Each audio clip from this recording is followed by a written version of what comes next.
Hello everyone, welcome on let's crack exam YouTube channel.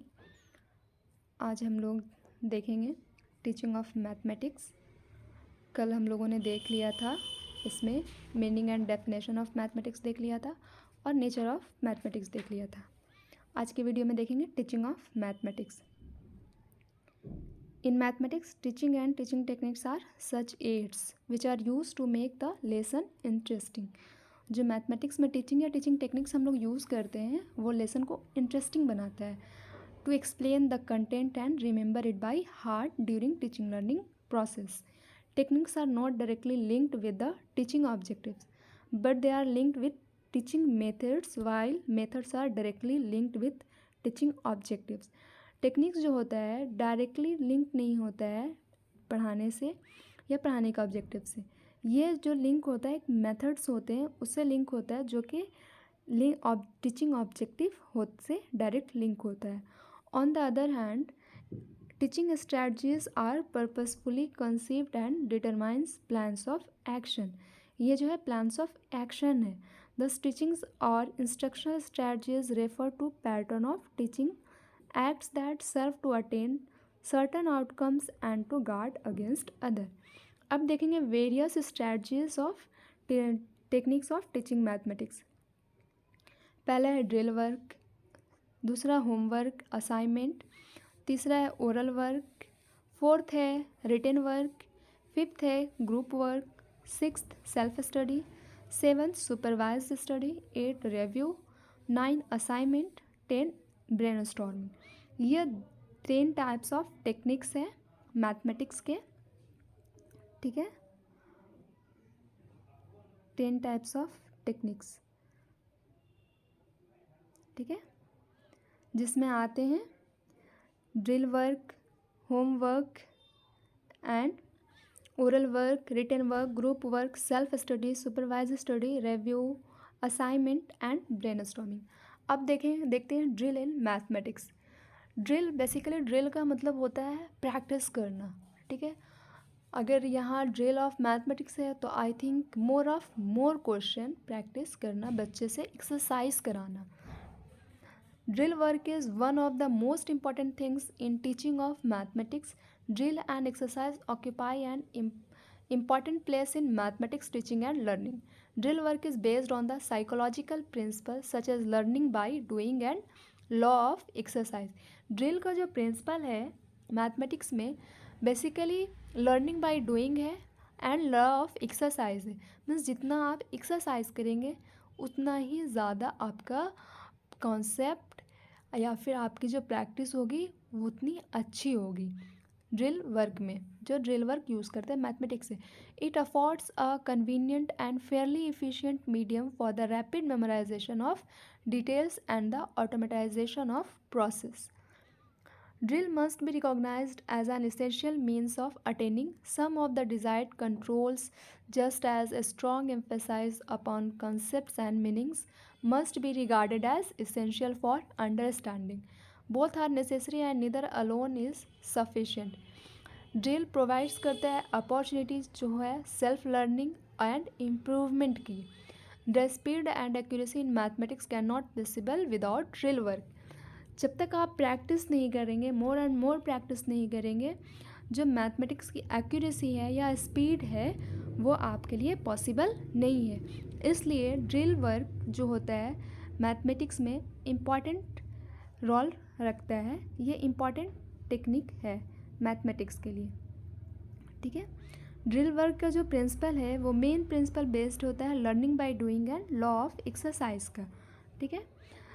The accuracy और जो speed होती है मैथमेटिक्स की पॉसिबल नहीं होता है विदाउट ड्रिल वर्क। अब देखते हैं हाउ मेक ड्रिल इफ़ेक्टिव। आखिर ड्रिल जो है किस तरह से इफ़ेक्टिव बनाते हैं, तो इसमें देखेंगे सबसे पहले है drill exercise should be conducted in such a manner that peoples can work at different rates and different levels according to their abilities. Drill को इस तरह से एक्सरसाइज कराना चाहिए, ड्रिल वर्क को प्रैक्टिस इस तरह से कराना चाहिए कि जो बच्चे के अंदर जो है डिफरेंट रेट हो जाए प्रैक्टिस करने का, डिफरेंट लेवल्स हो जाए बच्चे के एबिलिटीज़ के अकॉर्डिंग। जितना ज़्यादा वो प्रैक्टिस करेंगे उसका जो रेट्स होगा प्रैक्टिस करने का या क्वेश्चन के स्पीड का उतना ज़्यादा डेवलप होगा, बढ़ेगा। नेक्स्ट पॉइंट है drill exercise should B brief and distributed over a period of time. Drill exercise जो होना चाहिए वो ब्रीफ मैनर में होना चाहिए। नेक्स्ट पॉइंट है drill should consist of several distinct activities involving different strategies of learning. Drill जो consist करता है सेवरल डिस्टिंक्ट एक्टिविटीज़ को, जो कि डिफरेंट स्ट्रैटेजीज ऑफ लर्निंग को इन्वॉल्व करना चाहिए। Variety of problems will make the drill interesting. Varieties of problem इसमें ऐड करना चाहिए, ऐड करेंगे तभी ड्रिल जो है इंटरेस्टिंग होगा। ऐसा नहीं कि सिर्फ एक टाइप का एक ही प्रोसेस का क्वेश्चन बार बार आप एक्सरसाइज कर रहे हैं तो वो बस एक ही तरह में होगा। वेराइटीज़ ऑफ प्रॉब्लम, बहुत तरह के क्वेश्चन, बहुत तरह के प्रोसेस का जब आप बार बार प्रैक्टिस करेंगे तो आपकी जो एक्यूरेसी है, आपकी जो प्रॉब्लम है, ये स्पीड है, वो डेवलप होगी। वो चीज़ बच्चे के अंदर डेवलप होगी, एक्यूरेसी एंड स्पीड बच्चे के अंदर ज़्यादा हो सकेगी। The drill work should progressively more challenging. Drill work जो है प्रोग्रेसिवली ज़्यादा चैलेंजिंग होना चाहिए। ठीक है, अब इसमें देखते हैं कि advantages of drill work. Some advantages है ड्रिल वर्क का। Learn material can be retain for a longer time. जो बच्चे सीखते हैं वो ज़्यादा टाइम तक रह सकता है। It is good technique for learning और फॉर बिगनर्स। बिगनर्स के लिए ये अच्छी टेक्निक है। अगर आपको एक बार समझ गए और उसको बार बार प्रैक्टिस कर रहे हैं, बच्चे बार बार प्रैक्टिस कर रहे हैं, तो वो चीज़ उनके माइंड में लॉन्ग टाइम के लिए रहेगी और बच्चे के अंदर स्पीड डेवलप होगी। Speed of the learning material can be adjusted according to need. Accuracy of learn material can be improved. बच्चे के अंदर एक्यूरेसी डेवलप होगी, बच्चे के अंदर स्पीड डेवलप होगी। Memory of the child can be check. Drill work से बच्चे की मेमोरी भी चेक की जा सकती है। अब इसका डिसएडवांटेज पढ़ते हैं। There are some disadvantages of drill work also which are as follows. It is not suitable for all topics. ये सारे टॉपिक्स के लिए सुटेबल नहीं है। Drill work creates disturbance in other classes. कुछ क्लासेस में ये ड्रिल वर्क जो है डिस्टर्बेंस भी क्रिएट करता है। सेकेंड पॉइंट है it is not effective without good and clear voice. Sometimes drill becomes an exercise in academic futility.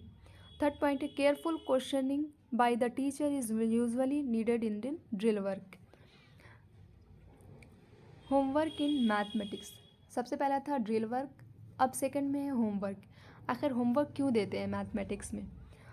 तो देखते हैं। In modern days the curriculum in secondary school is so vast. अब के time में जो curriculum है secondary school का वो बहुत वास्ट है। That the school time is not sufficient to exhaust everything provide in the curriculum.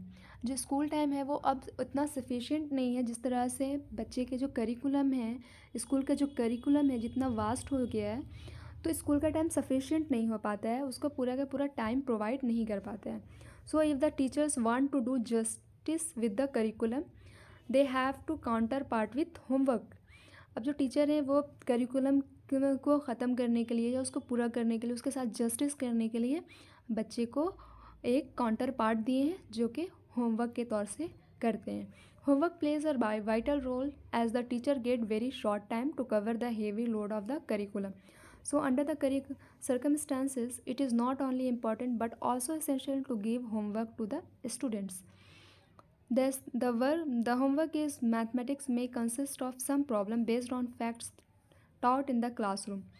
जो होमवर्क है मैथमेटिक्स का जो कंसिस्ट करते हैं जो क्लासरूम में पढ़ाई हो चुकी है उसी के बेस्ड पर होमवर्क देना चाहिए। By giving homework means creating a study environment in the children at home.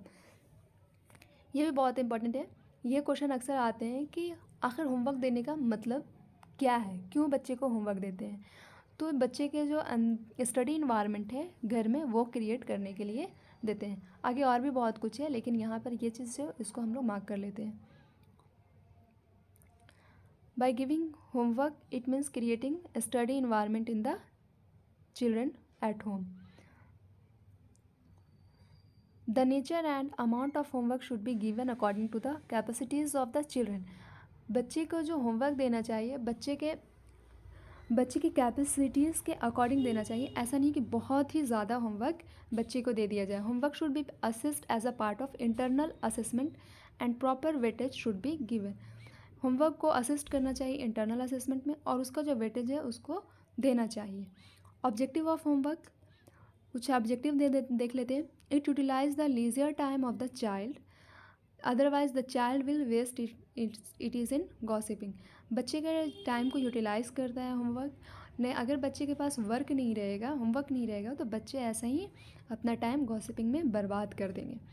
Second point है, it cultivates the habit of regularity and hard work in the children. बच्चे के अंदर जो है वो रेगुलरिटी की हैबिट डेवलप करता है और हार्ड वर्क की एबिलिटी डेवलप करता है होमवर्क। मीन्स अगर बच्चे स्कूल से घर जा रहे हैं तो बच्चे के पास कुछ वर्क होना चाहिए ताकि वो घर पर भी बैठकर करें, अदरवाइज़ उनके अंदर रेगुलरिटी डेवलप नहीं होगी। It provides the opportunity of independent work. बच्चे के अंदर अपॉर्चुनिटी भी डेवलप करता है कि बच्चे अकेले वर्क करें, इंडिपेंडेंट वर्क करें। अगर अब बच्चे के होमवर्क नहीं रहेगा, बच्चे के पास कोई वर्क नहीं रहेगा स्कूल आने के बाद, तो बच्चे के अंदर आदत डेवलप नहीं होगी खुद से काम करने की। It provides opportunity for the application and practice of the gain knowledge. बच्चे जो चीज़ क्लास में सीखे हैं, जो नॉलेज गेन किए हैं, उस चीज़ को अप्लाई करने के लिए, प्रैक्टिस करने के लिए ये अपॉर्चुनिटी दी जाती है ताकि होमवर्क बच्चे करें, इसलिए ये अपॉर्चुनिटी प्रोवाइड की जाती है। Advantages of homework. अब अभी हम लोग देखे थे ऑब्जेक्टिव क्या होता है, इसका मेन मकसद क्या है, रीज़न क्या है। ये 3-4 पॉइंट जो है ये इम्पॉर्टेंट है। होमवर्क से रिलेटेड बार बार क्वेश्चंस आते हैं कि क्या वजह है जो होमवर्क दिया जाता है बच्चे को।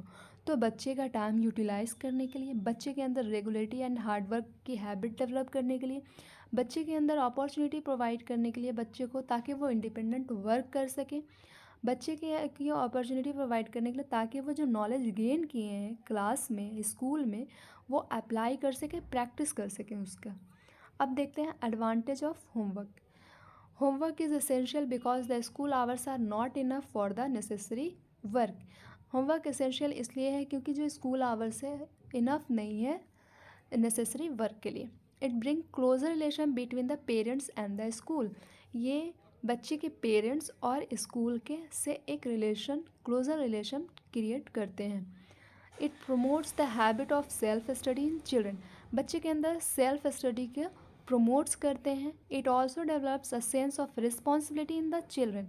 बच्चे के अंदर रिस्पॉन्सिबिलिटी का सेंस भी डेवलप करते हैं होमवर्क। अगर बच्चे जब स्कूल से जा रहे हैं घर, तो उनके अंदर एक ख्याल रहे, ध्यान रहे कि हमें होमवर्क मिलना है और हमें कंप्लीट करके जाना है। तो ये जो चीज़ है, ये जो थिंकिंग है, ये जो ख्याल है, बच्चे के अंदर डेवलप करते हैं रिस्पॉन्सिबिलिटी को, सेंस ऑफ रिस्पॉन्सिबिलिटी को, ताकि बच्चे अपने काम के लिए रिस्पॉन्सिबिलिटी ले सकें और उसको ज़िम्मेदारी से निभा सकें। तो it promotes the habit of self study. बच्चे के अंदर सेल्फ स्टडी के हैबिट को प्रमोट्स करता है और डेवलप करता है सेंस ऑफ रिस्पॉन्सिबिलिटी को। The constant anxiety of doing homework promotes the progress of the children. ये जो कॉन्स्टेंट एनजाइटी होती है होमवर्क करने की, वो बच्चे के अंदर प्रमोट्स करती है प्रोग्रेस को। बच्चे जब होमवर्क क्या सोचते हैं काम करने के लिए, कॉन्स्टेंटली उनके माइंड में रहता है, हर दिन रहता है कि मुझे ये सब्जेक्ट में ये होमवर्क मिला है, तो वो बच्चे के प्रोग्रेस को प्रमोट्स करता है। डिसएडवांटेज ऑफ होमवर्क, ये 4 पॉइंट्स है एडवांटेजेस का, ये भी बहुत इंपॉर्टेंट है। अब डिसएडवांटेजेस देखते हैं। कुछ disadvantages, home do not provide suitable conditions for work. ऐसा भी होता है कि सारे बच्चे के पेरेंट्स या उनके जो घर का इन्वायरमेंट है, वो जो कंडीशन है वो प्रोवाइड नहीं करता है सुटेबल कंडीशन होमवर्क करने के लिए। तो बच्चे के अंदर टेंशन भी डेवलप होती है, बच्चे पीछे भी जाते हैं, बच्चे उसके अगर होमवर्क नहीं करते हैं तो बच्चे उसकी वजह से स्कूल भी नहीं आ पाते। तो ये सब थोड़ा सा डिसएडवांटेजेस है होमवर्क का। Many students involve their parents और others to get their homework completed. बहुत सारे बच्चे ऐसे होते हैं जो पेरेंट्स को इन्वॉल्व करते हैं, या फिर जो उनके जान पहचान के लोग हैं, नेबर्स में कोई है, अगर पेरेंट्स कैपेबल नहीं है तो वो नेबर्स को इंगेज करते हैं ताकि अपना होमवर्क कंप्लीट कर सकें। तो ये बच्चे के ऊपर और पेरेंट्स के ऊपर बर्डन रहता है। Some children develop emotional tensions because of homework. कुछ चिल्ड्रन जो है इमोशनली टेंशन में रहते हैं होमवर्क की वजह से। अगर क्लास में अगर उनको पनिश किया जाता है, कॉर्पोरल पनिशमेंट दी जाती है होमवर्क की वजह से, तो ये बच्चे के अंदर टेंशन क्रिएट करता है। तो ये डिसएडवांटेजेस है होमवर्क का। लास्ट पॉइंट है, homework assignments are sometimes misused as punishment के तौर पर भी इसको यूज़ कर लिया जाता है होमवर्क को। अगर बच्चे होमवर्क बना के नहीं लाए तो उनको कॉर्पोरल पनिशमेंट दी जाती ही है स्कूल में। अब तो खैर मना है स्ट्रिक्टली कि बच्चे को पनिश नहीं किया जाए, लेकिन ये जो 4 पॉइंट है वो डिसएडवांटेज है होमवर्क का।